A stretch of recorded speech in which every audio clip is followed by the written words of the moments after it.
त्रैलोक्यलक्ष्मीमदभृत्सुरेश्वरो यदा घनैरन्धकरैर्ववर्षः तदा करोद्यस्वफलेन रक्षणं तं गोपपालं गिरिधारिणं भजे।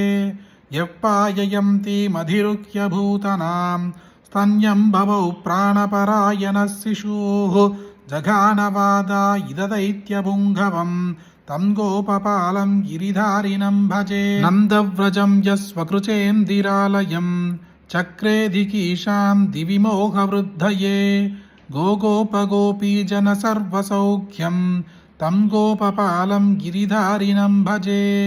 यं कामदोक्त्रीगगनावृधैर्जलैः स्वज्ञातिराज्ये मुदिताभ्यषिञ्चत गोविन्दनामोत्स्वकृत्प्रजौकसां तं गोपपालं गिरिधारिणं भजे। यस्याननाब्जं व्रजसुन्दरी जना दिनक्षये लोचनषट्पदैर्मुदा पिबन्ध्यधीरा विरहादुराभृशं तं गोपपालं गिरिधारिणं भजे।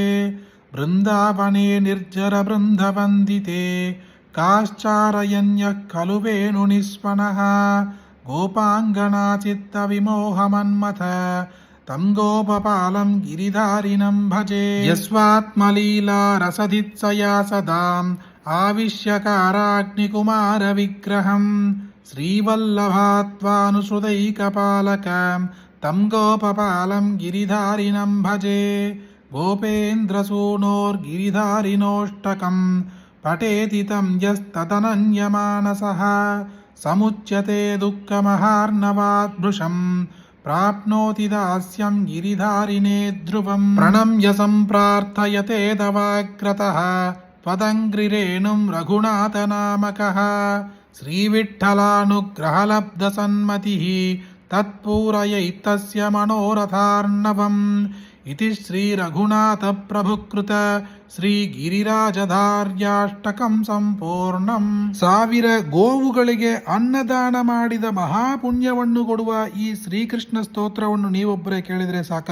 ನಿಮಗೆ ಗೊತ್ತಿರುವ ಎಲ್ಲರಿಗೂ ಶೇರ್ ಮಾಡಿ, ಈ ವಿಡಿಯೋಗೆ ಲೈಕ್ ಮಾಡಿ. ಮತ್ತೊಂದು ವಿಡಿಯೋದಲ್ಲಿ ಸಿಗೋಣ. ಜಯ ಜಯ ಶಂಕರ, ಹರ ಹರ ಶಂಕರ.